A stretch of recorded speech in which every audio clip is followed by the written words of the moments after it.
Police पूछताछ में ये पता चला है कि 9 महीने पहले शुरुआती प्लान बनाने के बाद आरोपी मनोरंजन गौड़ा इसी साल मार्च में बजट सत्र के दौरान दिल्ली आया था।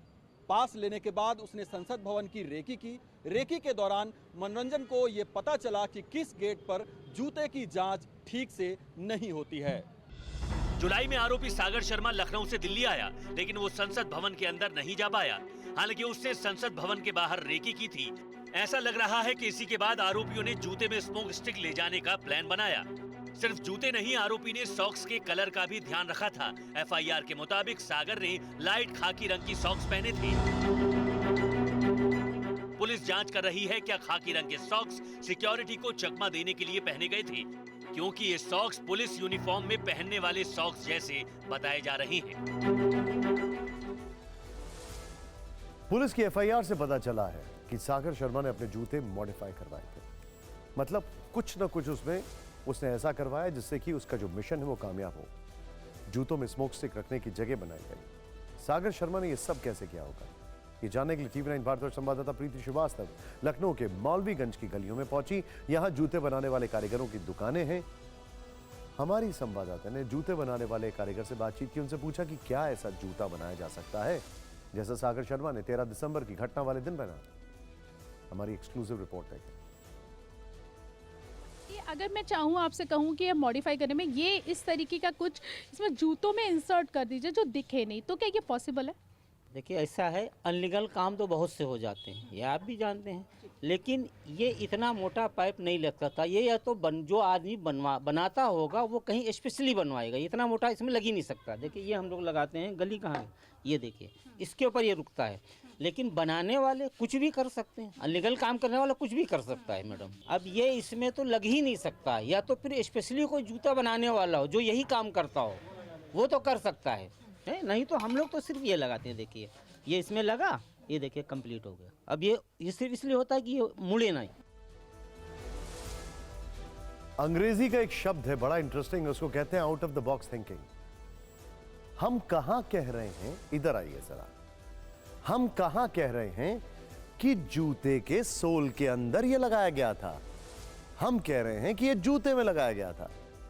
क्या पता जिस बंदे ने ये जूते में लगाया था उसके जूते का साइज 7 हो और उसने 10 नंबर जूता पहना हो और साइड में लगा लिया हो।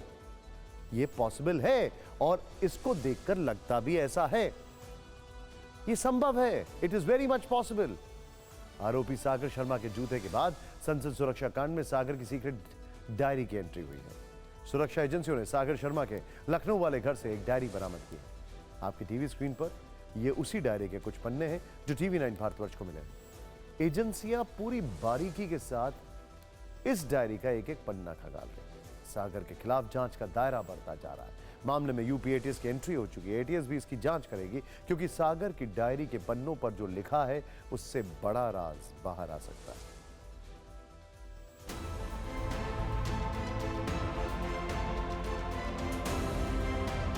सागर की डायरी के अब तक 3 पन्ने सामने आए हैं। तीनों पन्नों में यह पन्ना सुरक्षा एजेंसियों के लिए मिस्ट्री बना है, क्योंकि इस पन्ने पर जो लिखा है वो मामले को और उलझा रहा है। पन्ने पर सबसे ऊपर 24 जनवरी 2021 दिन रविवार लिखा है। पन्ने को ऊपर से नीचे देखते हुए नजर पेज की 17 नंबर लाइन पर जाकर रुक जाती है। यहां तारीख 6 फरवरी 2021 लिखी है। आगे लिखा है, घर से विदा लेने का समय नजदीक आ गया है। एक तरफ डर भी है और दूसरी तरफ कुछ भी कर गुजरने की आग धधक रही है। संसद की सुरक्षा में सेंध की घटना के संदर्भ में देखें तो आगे की लाइनें मामले को और पेचीदा बना रही हैं। ऐसा नहीं है कि मेरे लिए संघर्ष की राह चुनना आसान रहा। हर पल उम्मीद लगाए मैंने 5 साल प्रतीक्षा की है। ये एक दिन आएगा जब मैं अपने कर्तव्य की ओर बढ़ूंगा। दुनिया में ताकतवर व्यक्ति वो नहीं जो छीनना जानते हैं। ताकतवर व्यक्ति वो है जो हर सुख त्यागने की क्षमता रखता है। इसके अलावा डायरी में 30 लोगों की लिस्ट मिली है, जिसमें कुछ लोगों के नंबर हैं, देशभक्ति कविताएं और क्रांतिकारी विचार हैं। सागर के बारे में पता चला है कि वो भगत सिंह, रामप्रसाद बिस्मिल और हिटलर के साथ साथ जासूसी किताबें पढ़ता था। उसने अपनी डायरी में इनके ट्रांसलेशन भी लिखे हैं। फिलहाल सुरक्षा एजेंसियां डायरी में लिखी बातों को डिकोड करने में जुटी हैं। ताकि संसद स्मोक कांड की घटना से डायरी का कनेक्शन जोड़कर केस को सुलझाने में मदद मिल सके। सागर शर्मा की डायरी से सुरक्षा एजेंसियों को कई सुराग मिल सकते हैं अगर वो इसमें लिखी बातों को समझने में सफल होते हैं। हमने सागर की डायरी में लिखी बातों को मनोवैज्ञानिक तरीके से समझने जानने की कोशिश की। इसमें क्या निकला वो भी देखिए।